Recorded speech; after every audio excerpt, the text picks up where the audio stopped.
Tengo el honor de estar hoy aquí con vosotros en vuestro comienzo de una de las mejores universidades del mundo. La verdad sea dicha, yo nunca me gradué. A decir verdad, esto es lo más cerca que jamás he estado de una graduación universitaria. Hoy os quiero contar 3 historias de mi vida. Nada especial, solo 3 historias. La primera historia versa sobre conectar los puntos. Dejé la Universidad de Reed tras los 6 primeros meses, pero después seguí vagando por allí otros 18 meses más o menos antes de dejarlo todo. Entonces, ¿por qué lo dejé? Comenzó antes de que yo naciera.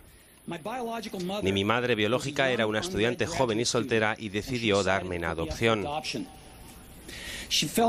Ella tenía muy claro que quienes me adoptaran tendrían que ser titulados universitarios, de modo que todo se preparó para que fuese adoptado al nacer por un abogado y su esposa.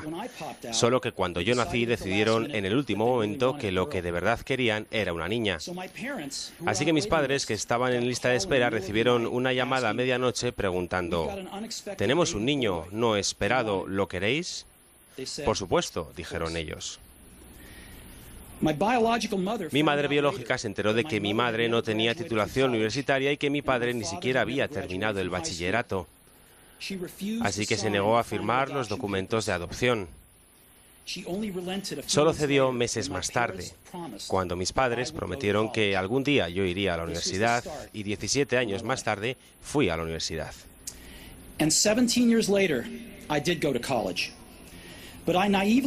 Pero de forma descuidada elegí una universidad que era casi tan cara como Stanford, y todos los ahorros de mis padres de clase trabajadora los estaba gastando en mi matrícula. Después de 6 meses no le veía propósito alguno. No tenía idea de qué quería hacer con mi vida, y menos aún de cómo la universidad me iba a ayudar a averiguarlo, y me estaba gastando todos los ahorros que mis padres habían conseguido a lo largo de su vida. Así que decidí dejarlo y confiar en que las cosas saldrían bien. En su momento me dio miedo, pero en retrospectiva fue una de las mejores decisiones que nunca haya tomado.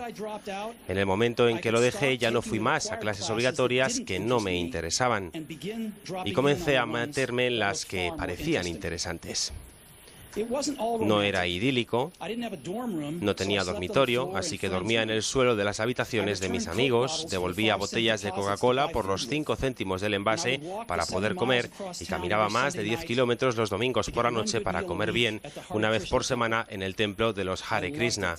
Me encantaba. Y muchas cosas con las que me fui topando al seguir mi curiosidad e intuición resultaron no tener precio más adelante. Os daré un ejemplo. En aquella época de la Universidad de Reed ofrecía la que quizás fuese la mejor formación en caligrafía. En todas las partes del campus, todos los pósters, todas las etiquetas de todos los cajones estaban bellamente caligrafiados a mano.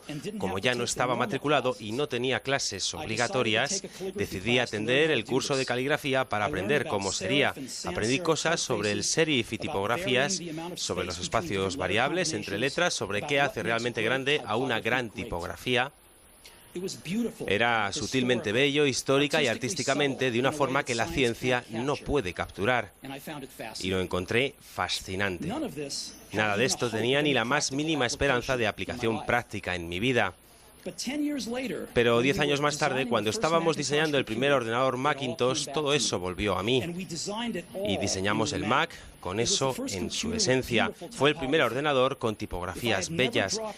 Si nunca me hubiera dejado caer por aquel curso concreto en la universidad, el Mac jamás habría tenido múltiples tipografías ni caracteres con espaciado proporcional. Y como Windows no hizo más que copiar a Mac, es probable que ningún ordenador personal los tuviese ahora.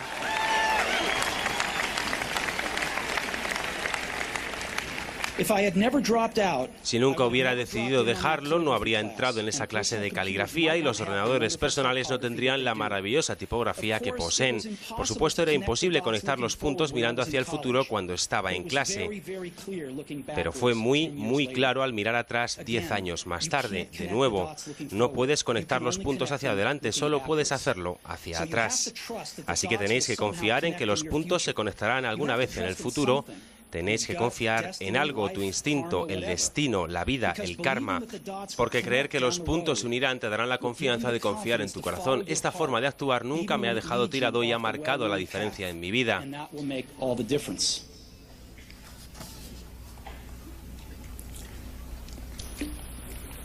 Mi segunda historia es sobre el amor y la pérdida. Tuve suerte, supe pronto en mi vida qué era lo que más deseaba hacer. Woz y yo creamos Apple en la cochera de mis padres cuando tenía 20 años. Trabajamos mucho y en 10 años Apple creció de ser solo nosotros dos a ser una compañía valorada en $2.000 millones y 4.000 empleados. Hacía justo un año que habíamos lanzado nuestra mejor creación, el Macintosh, un año antes, y hacía poco que había cumplido los 30 y me despidieron. ¿Cómo te pueden echar de la empresa que tú has creado? Bueno, mientras Apple crecía, contratamos a alguien que yo creía muy capacitado para llevar la compañía junto a mí. Y durante el primer año, más o menos, las cosas fueron bien, pero luego nuestra perspectiva de futuro comenzó a ser distinta y finalmente nos apartamos completamente. Cuando eso pasó, nuestra junta directiva se puso de su parte. Así que a los 30 estaba fuera y de forma muy notoria. Lo que había sido el centro de toda mi vida adulta se había ido y fue devastador. Realmente no supe qué hacer durante algunos meses. Sentía que había dado de a la anterior generación de emprendedores, que había soltado el testigo en el momento en que me lo pasaban. Me reuní con David Packard de HP y Bob Noyce de Intel e intenté disculparme por haberlo fastidiado tanto. Fue un fracaso muy notorio e incluso pensé en huir del valle. Pero algo comenzó a abrirse paso en mí. Aún amaba lo que hacía. El resultado de los acontecimientos en Apple no había cambiado eso ni un ápice. Había sido rechazado, pero aún estaba enamorado. Así que decidí comenzar de nuevo. No lo vi así entonces, pero resultó ser que el que me echaran de Apple fue lo mejor que jamás me pudo haber pasado. Había cambiado el peso del éxito por la ligereza de ser de nuevo un principiante, menos seguro de las cosas. Me liberó para entrar en uno de los periodos más creativos de mi vida. Durante los siguientes 5 años creé una empresa llamada Next, otra llamada Pixar, y me enamoré de una mujer asombrosa que se convertiría después en mi esposa. Pixar llegó a crear el primer largometraje animado por ordenador, Toy Story, y es ahora el estudio de animación más exitoso del mundo. En un notable giro de los acontecimientos, Apple compró Next y yo regresé a Apple. Y la tecnología que desarrollamos en Next es el corazón del actual renacimiento de Apple. Y Lawrence y yo tenemos una maravillosa familia. Estoy bastante seguro de que nada de esto hubiera ocurrido si no me hubieran echado de Apple. Creo que fue una medicina horrible, pero supongo que el paciente la necesitaba. A veces, la vida te da en la cabeza con un ladrillo. No perdáis la fe. Estoy convencido de que la única cosa que me mantuvo en marcha fue mi amor por lo que hacía. Tenéis que encontrar qué es lo que amáis, y esto vale tanto para vuestro trabajo como para vuestros amantes. El trabajo va a llenar gran parte de vuestra vida y la única forma de estar realmente satisfecho es hacer lo que consideréis un trabajo genial. Y la única forma de tener un trabajo genial es amar lo que hagáis. Si aún no lo habéis encontrado, seguid buscando, no os conforméis. Como en todo lo que tiene que ver con el corazón, lo sabréis cuando lo hayáis encontrado, y como en todas las relaciones geniales, las cosas mejoran y mejoran según pasan los años. Así que seguid buscando hasta que lo encontréis, no os conforméis.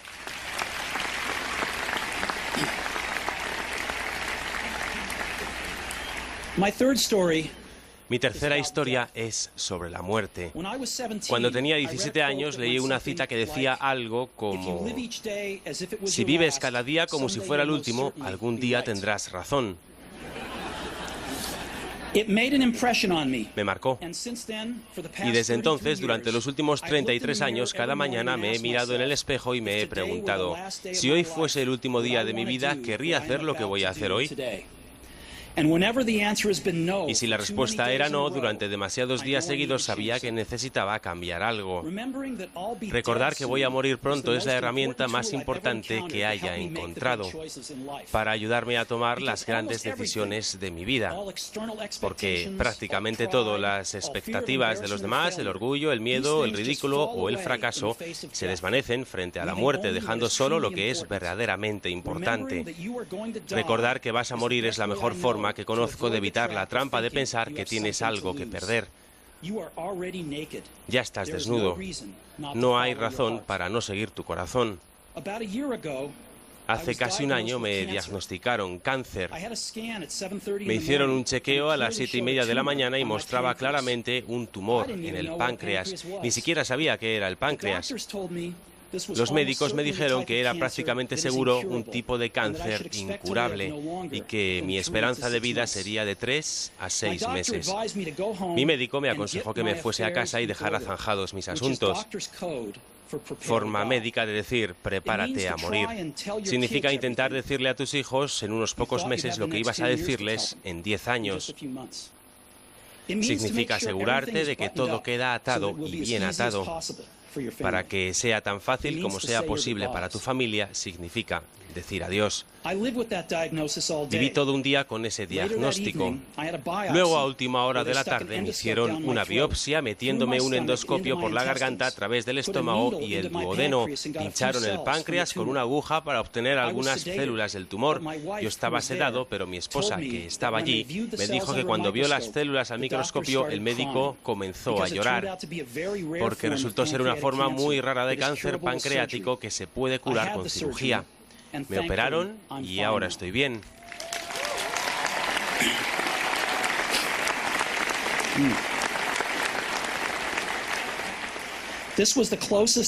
Esto es lo más cerca que he estado de la muerte y espero que sea lo más cerca que esté de ella durante algunas décadas más. Habiendo vivido esto, ahora os puedo decir esto con más certeza que cuando la muerte era un concepto útil pero puramente intelectual. Nadie quiere morir.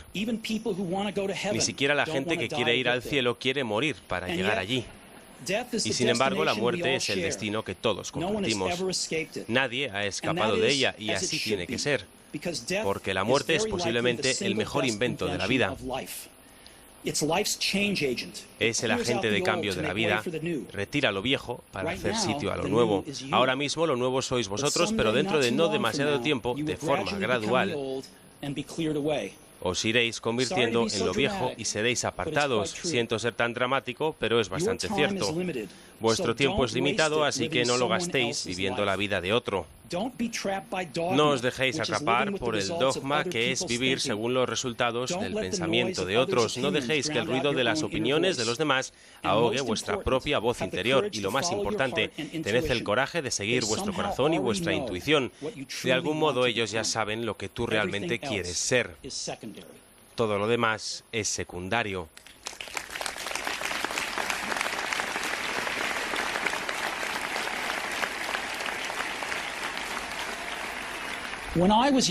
Cuando era joven, había una publicación asombrosa llamada The Whole Earth Catalog, una de las Biblias de mi generación. La creó un tipo llamado Stephen Brandt, no lejos de aquí, en Menlo Park, y la trajo a la vida con su toque poético. Eran los últimos años 60, antes de los ordenadores personales y la autoedición, así que se hacía con máquinas de escribir, tijeras y cámaras Polaroid. Era como Google con tapas de cartulina 35 años antes de que llegara a Google. Era idealista y rebosaba de herramientas claras y grandes conceptos. Stewart y su equipo sacaron varios números de The Whole Earth Catalog y cuando llegó su momento sacaron un último número. Fue a mediados de los 70 y yo tenía vuestra edad. En la contraportada de su último número había una fotografía de una carretera por el campo a primera hora de la mañana, la clase de carretera en la que podrías encontrarte haciendo autostop si sois aventureros. Bajo ella estaban las palabras sigue hambriento, sigue alocado. Era su último mensaje de despedida. Sigue hambriento, sigue alocado. Y siempre he deseado eso para mí. Y ahora, cuando os graduáis, para comenzar de nuevo, os deseo eso. Seguid hambrientos, seguid alocados. Muchísimas gracias a todos.